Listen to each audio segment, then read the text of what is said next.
अस्सलामु अलैकुम वरहमतुल्लाहि वबरकातुहू। नाजरीन, उम्मीद है कि आप हजरात खैरियत से होंगे।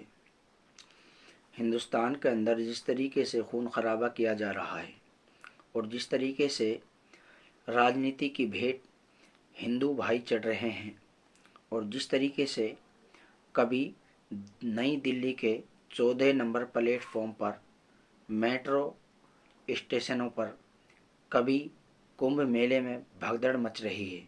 ये सिर्फ हिंदुस्तान के हिंदू भाइयों का नुकसान नहीं है, बल्कि हिंदुस्तान का नहीं, पूरी दुनिया की इंसानियत को शर्मसार करने वाली बात है। इस पर चुप रहती है सरकार, अपने कारनामों को छुपा लेगी, दिखाएगी नहीं। सारे कारनामे चुप कर दिए जाएंगे। इनका काम है पैसा कमाना, हिंदू मुसलमान करना, दंगे कराना, आपस में भड़काना, नफरत फैलाना और हिंदुस्तान को सलामत न रहने देना, भाईचारे को ख़त्म कर देना। फूट डालो और राज करो, इनका काम है। दोस्तों, अगर ये बात देखी जाए तो फिर विकास क्यों नहीं करते ये लोग। कल ही हम लोग दिल्ली में घूमे हैं, चारों तरफ और घूम रहे हैं, देख रहे हैं कि क्या है। कोई विकास नहीं है मुस्लिम इलाकों में, बिल्कुल विकास नहीं है दिल्ली के अंदर। इनका काम है मस्जिदों पर बुलडोजर चलवाना, मस्जिदों के बराबर में मंदिर खड़ा करना, और अगर कोई मस्जिद बन रही है तो उस पर रोक लगवाना। इनका काम है आपस में जबरन दाढ़ी और टोपी वाले को देखकर जय श्री राम का नारा बुलवाना। इनका काम है गाय के नाम पर मॉब लिंचिंग कर देना। इनका काम है हिंदुस्तान पाकिस्तान कर देना। इनका काम है दोस्तों CAA NRC NPR, citizen amendment act, national population registration, और ये बिल पेश करना। इनका काम है 3 तलाक और हलाले पे बात करना। इनका काम है दोस्तों, क्या काम बचा है, इनका काम है अब अजान पे पाबंदी लगाना। किस पे? अजान पे पाबंदी लगाना। अजान पे पाबंदी ये लगा देंगे, फिरौन से तो लगी नहीं, ये पाबंदी लगा देंगे। बताओ। इनका काम है फूट डालो राजनीति करना। इनका काम है सिखों को, मुसलमानों को और दलितों को, और जो SC ST OBC के लोग हैं, गरीब तबके के, जो कमज़ोर कास्ट के लोग हैं, उन लोगों पर बड़े, जैसे गुर्जर समाज के लोग, जाट समाज के लोग, राजपूत समाज के लोग, इन लोगों से पिटवाना कि तुम नीची जाति के हो। मंदिरों में छुआछूत के नाम पर ना घुसने देना,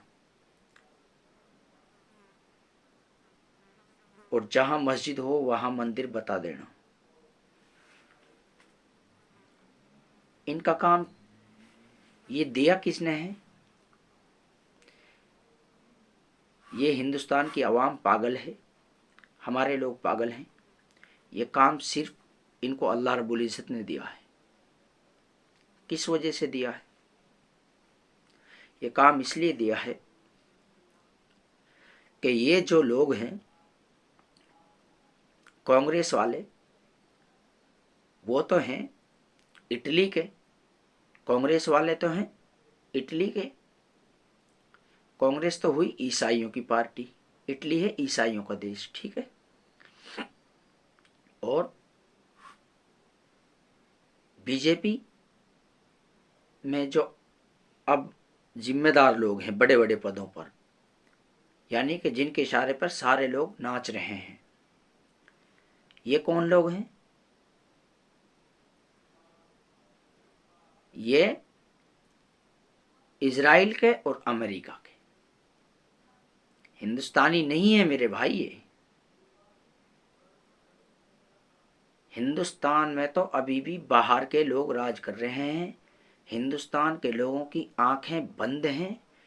ये हिंदुस्तान के लोगों को आपस में लड़ा लड़ा कर मार रहे हैं, हिंदू मुसलमान कर कर। हिंदुओं से कह देते हैं मुसलमानों से लड़ो, ये गाय खा रहे हैं, और मुसलमानों से कह देते हैं कांग्रेस वाले हम तुम्हारे साथ हैं। इटली वाले तो हमारे साथ हो जाते हैं, और इजराइल वाले वो हिंदुओं के साथ हो जाते हैं। जबकि आपको पता है धर्म जो असली है वो सनातन है। माफ करना मुझे मेरे भाई, मैंने सुना है कि हिंदू जो लफ्ज है हिंद बत्ताल, ये गाली है। धर्म तो असली सनातन है। अब बात आती है इसकी कि ये लड़ाई कराने के लिए राज कर रहे हैं आपस में एक दूसरे पर। मंदिरों के नीचे ही क्यों, इनको मस्जिदों के नीचे ही क्यों मंदिर निकल रहे हैं? फिर एक काम करो, इस्लाम कबूल कर लो भाई, इस्लाम कबूल कर लो। इनको जहर उगलना है मुगलों के खिलाफ, मुसलमानों के खिलाफ। मुगलों ने जब देश को चलाया था, देश पर राज किया था, उस वक्त अमेरिका हिंदुस्तान के लिए $5 देता था $1 के बदले में, और आज 84 रुपये दे रहे हो तुम, 90 रुपये दे रहे हो $1 के बदले में। अब देश को कौन लूट रहा है, इससे दिमाग लगा लेना। अब रही बात ये कि अभी अमेरिका के अंदर से जितने हमारे लोग भगाए गए, हिंदुस्तान के लोग, उनको गाय के बीफ खिलाई गई। अमेरिका के ऊपर भारत ने एक्शन क्यों नहीं लिया? क्योंकि प्रधानमंत्री अमेरिका के हैं, भारत के नहीं है। भारत में जो प्रधानमंत्री हैं वो अमेरिका की कठपुतली है, ठीक है। और तो और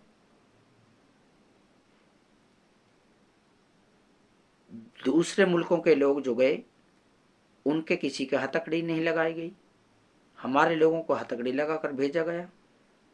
इसका मतलब फूट डालो राज करो। ये लोग वही हैं, ये लोग वही हैं, उनसे उफ तक नहीं कह सकते। क्यों? को उनको इनके लिए पता है सब कुछ, ये क्या है, चूजे हैं। तो इन सारी चीजों को देखते हुए मुसलमानों, तुम अपने आप को समझो, तुम अपने आप को अल्लाह के आगे झुकाओ। तुमको मिटाने के लिए सारी ताकतें हो रही हैं। देश का इंसान बर्बाद हो रहा है, इंसानियत बर्बाद हो रही है, और तुम सिर्फ बैरिस्टर असदुद्दीन अवैसी साहब का समर्थन करो, सारे लोगों को छोड़ दो।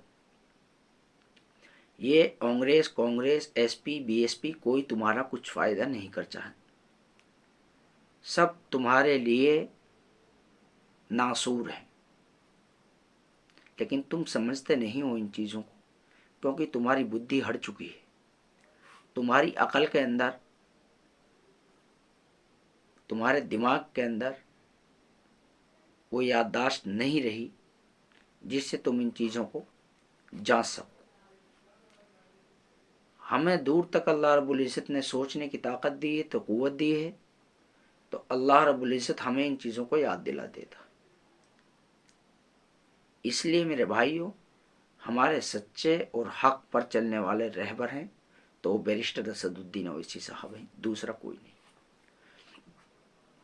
राकेश टिकैत पैसे कमाने के लिए किसानों को कितनों को मरवा दिया उसने। बैरिस्टर साहब पर इल्ज़ाम लगाता है मुंह पे चप्पल मारेंगे, चप्पल, और चप्पल एक नहीं, चप्पल मारेंगे 5 या 7 या 11, या 21 या फिर 99 या 111 या 101, फिर पूरी 100 नहीं करने के हम, क्योंकि हम तो खुदा को मानते हैं। इसलिए चप्पलों की गिनती इतनी होगी, गिनने वाले पागल हो जाएंगे। राकेश टिकैत, बैरिस्टर साहब पर इल्ज़ाम न लगाना, दिमाग सही कर लेना अपना। बैरिस्टर साहब पर जितने भी लोग इल्ज़ाम लगा रहे हैं सरासर झूठे हैं, मुनाफिक हैं, सरासर झूठे मुनाफिक, झूठा इल्ज़ाम लगा रहे हैं। मेरे पास आओ, मुझसे बात करो। बैरिस्टर साहब के पास बाद में जाना, पहले मुझसे बात कर लेना। मैं मेवात में बैठा हूँ। मेरा नाम मोहम्मद जाबिर है, गांव घाटमी का है। बाप का नाम अब्दुल रशीद है। तहसील पहाड़ी है, जिला भरतपुर, राजस्थान का रहने वाला हूँ मैं। देश मेरा हिंदुस्तान है, जिसका सबसे पहला नाम भारत था, जो राजा भरत सिंह के नाम पर रखा गया था। दिमाग सही कर लो अपना। ये सारे लोग पैसे कमाने के, सत्ता के चक्कर में हैं।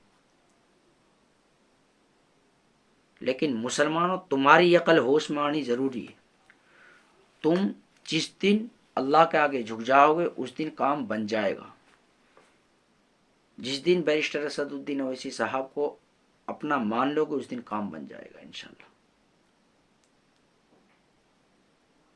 अगर मेरा वीडियो ये अच्छा लगे तो शेयर ज़रूर करना, और इल्ज़ाम करने वालों पर ध्यान न देना। अगर हर किसी से उलझोगे तो फिर सफ़र तय नहीं कर पाओगे। इसलिए जालिमों से मुकाबले के लिए तैयार रहना, क्योंकि जैसी भाषा से वो जवाब देगा इंशाअल्लाह उससे अच्छी भाषा इस्तेमाल करना हम जानते हैं। अगर वो गंदा अल्फाज इस्तेमाल करेगा तो हम सही करना हम जानते हैं। वो बकवास करेगा तो इंशाअल्लाह हम दुरुस्त कर देंगे। यही मेरा कहना है।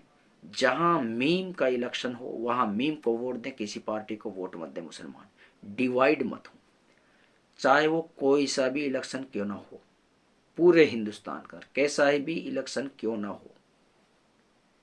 अस्सलाम वालेकुम, खुदा हाफिज। और रमज़ान से पहले अल्लाह से तौबा कर लें। शराब, जिना, सूद से, हराम से, ओलेक्स से, ब्लैकमेली से, झूठ से, 420 से, हर हराम तरीके से, हर नाजायज़ तरीके से कमाई करने वाली चीज़ से तौबा कर लें। मिसवाक ले लें, तस्बीह ले लें, टोपी ले लें, और अल्लाह के आगे रोएं, अल्लाह से मांगें, और हक हलाल की कमाई कमाएं, हराम से बचें। अल्लाह रोज़ी देने वाले हैं, अल्लाह के अलावा कोई रोज़ी देने वाला नहीं है। अगर आप लोगों ने अल्लाह के आगे सर नहीं झुकाया तो अल्लाह रब्बुल इज़्ज़त गैरों के आगे सर को झुका देंगे। फिर आप थानों में, तहसीलों में पैसों को लगाओगे। इससे अच्छा है कि आप जमातों में निकल जाएं, तबलीग में निकल जाएं, अल्लाह की रज़ा के लिए निकल जाएं। मोबाइलों का इस्तेमाल जमातों में न करें, स्टोरियों पर गाने न लगाएं, मेवाती गाने न सुनें। इन चीज़ों से परहेज़ करें खुदा के लिए। अस्सलाम वालेकुम, खुदा। अच्छा लगे तो शेयर ज़रूर करें।